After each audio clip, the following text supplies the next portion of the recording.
12월 15일 금요일 아침인데요. 오늘 욥기 38장 1절에서 18절까지 먼저 보겠습니다. 그때 여호와께서 폭풍우 가운데에서 욥에게 말씀하여 이르시되 무지한 말로 생각을 어둡게 하는 자가 누구냐? 너는 대장부처럼 허리를 묶고 내가 네게 묻는 것을 대답할지니라.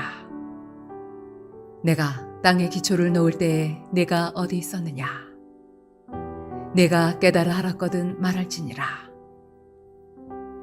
누가 그것의 도량법을 정하였는지 누가 그 줄을 그것의 위에 띄웠는지 네가 아느냐? 그것의 주추는 무엇 위에 세웠으며 그 모퉁이 돌을 누가 놓았느냐?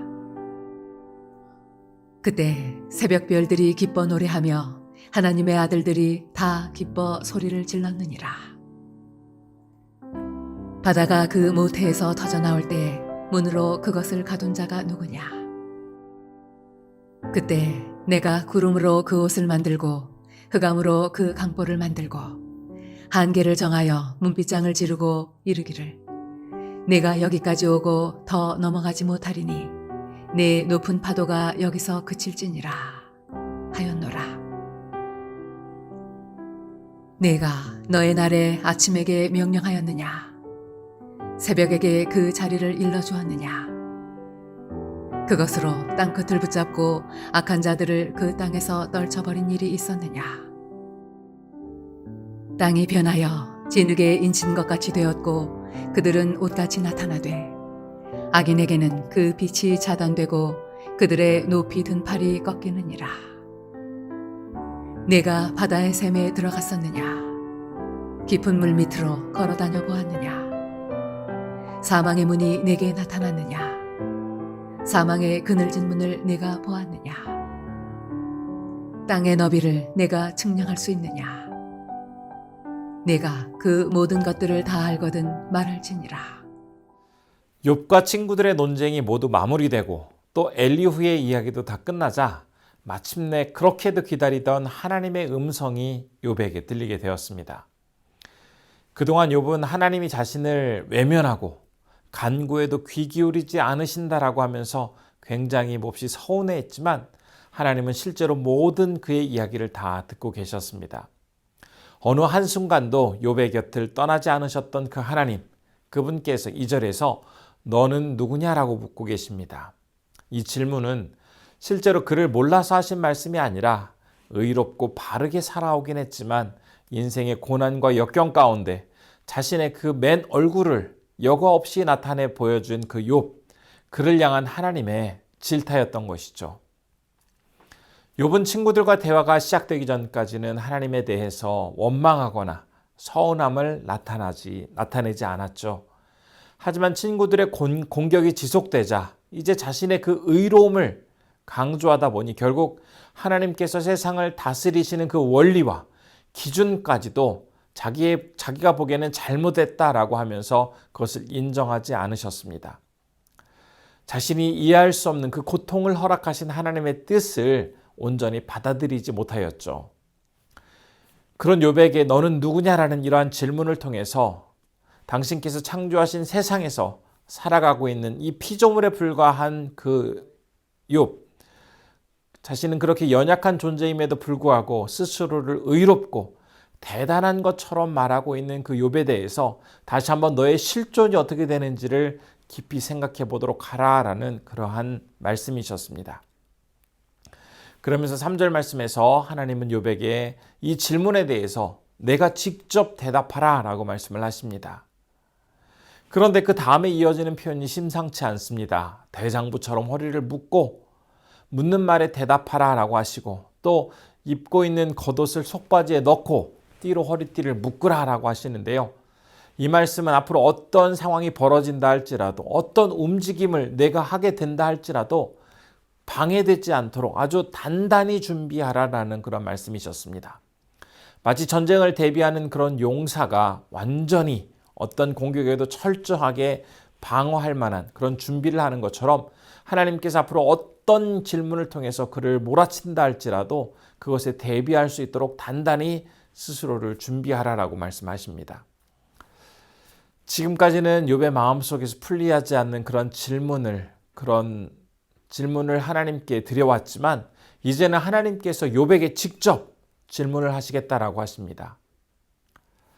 만일 창조주 하나님께서 우리에게 이제부터는 내가 너한테 질문을 할 테니 네가 한번 직접 대답해 보도록 해라라고 하신다면 아마 나의 행동과 마음과 생각 모든 것을 아시는 그분께서 나에게 무슨 질문을 하실까 몹시 긴장되고 떨릴 것 같은데요. 과연 하나님은 욥에게 무엇을 물으셨을까요? 우리는 4절 이하의 말씀에서 확인해 볼 수가 있습니다. 우선 4절의 말씀을 보면 창조주께서 이 땅에 기초를 놓으실 때에 욥이 어디 있었는지를 물으십니다. 하나님은 지금 창조의 때로 시간을 되돌려 놓고 계신데요. 그러면서 그때의 상황에 대해서 욥에게 아느냐라고 물으십니다.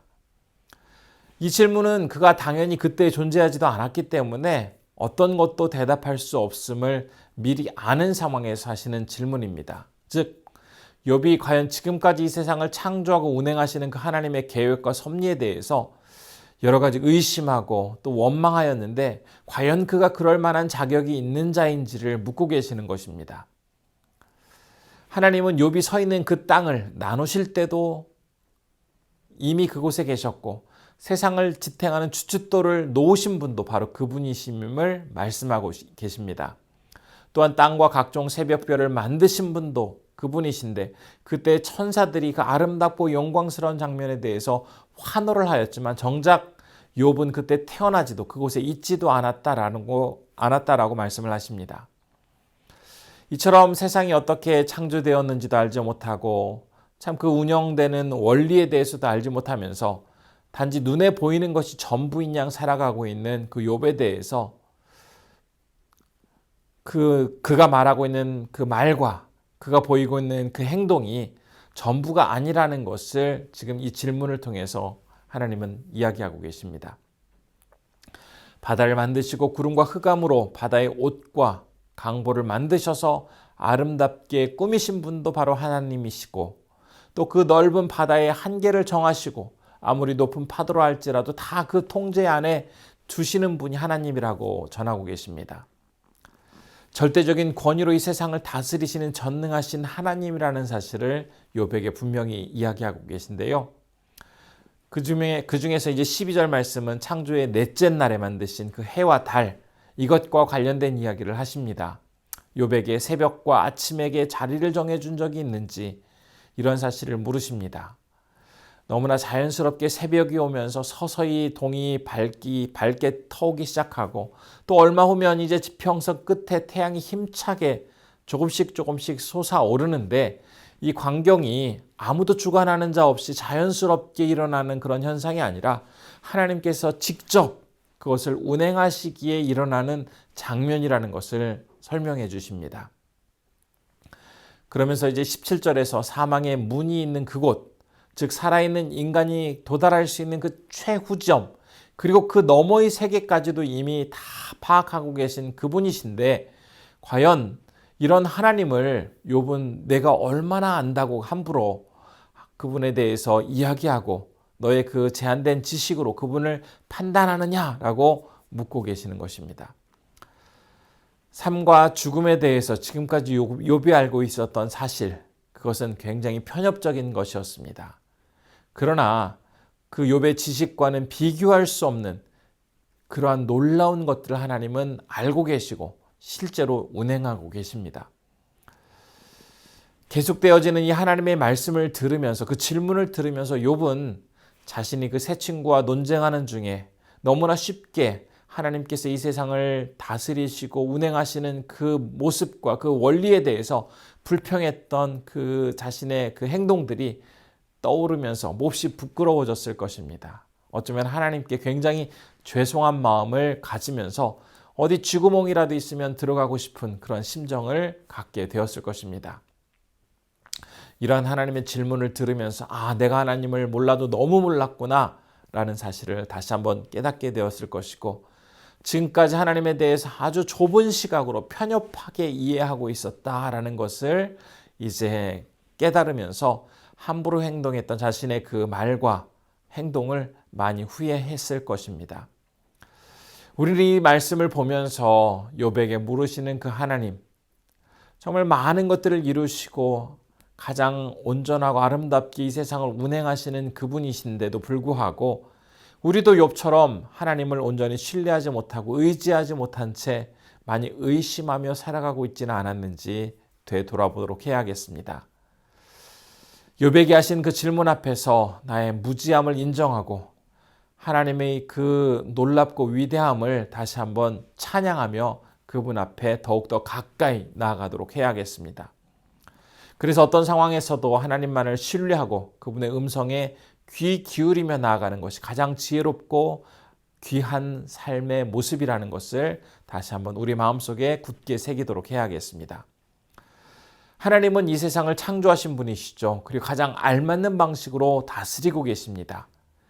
그 하나님의 능력과 지혜 앞에서 때로는 내가 잘해서 무엇인가를 이루는 것처럼 때로는 내가 잘하지 못하기 때문에 이런 일들이 벌어지는 것 같은 그런 느낌을 가질 때가 있는데요. 내가 이해할 수 없는 부분, 내 한계를 넘어서는 많은 현상들이 나에게 찾아온다 할지라도 하나님께서는 이 세상을 가장 공의롭고 올바르게 다스리시고 또한 지금도 개입하고 계신 분이다라는 것을 기억하면서 겸손하게 그분의 사랑과 지혜를 믿으며 더욱더 주님 앞에 진심으로 의탁하는 우리 모든 성도님들 되시기를 진심으로 축복합니다. 기도할 때 첫 번째로 세상을 창조하시고 온 우주 만물을 다스리시는 하나님의 크고 높으신 뜻을 진심으로 신뢰하며 어떤 상황에서도 주님만을 향한 그 믿음이 흔들리지 않게 하옵소서라고 기도했으면 좋겠고요. 두 번째로 볼리비아의 최성일 이연아 선교사님 주관하시는 기도회와 또한 함께하는 예배 늘 성령 충만한 귀한 집회가 되게 해달라고 함께 기도해 주시기 바랍니다. 기도하겠습니다.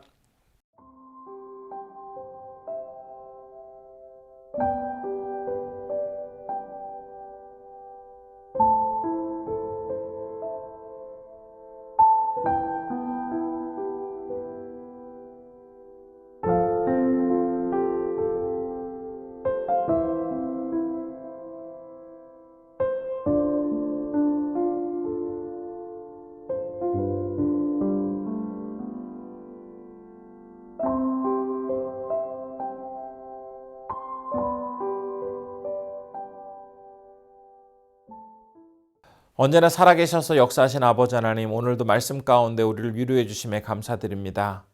하나님은 원대한 계획과 전능하신 능력으로 이 세상을 창조하시고 다스리시는 분이심에도 불구하고 내가 이해가 되지 않는다고, 내가 다 담을 수 없다고 함부로 하나님을 재단하고 평가하고 또한 원망했던 우리의 지난날의 모습들을 주님 앞에 내어놓습니다.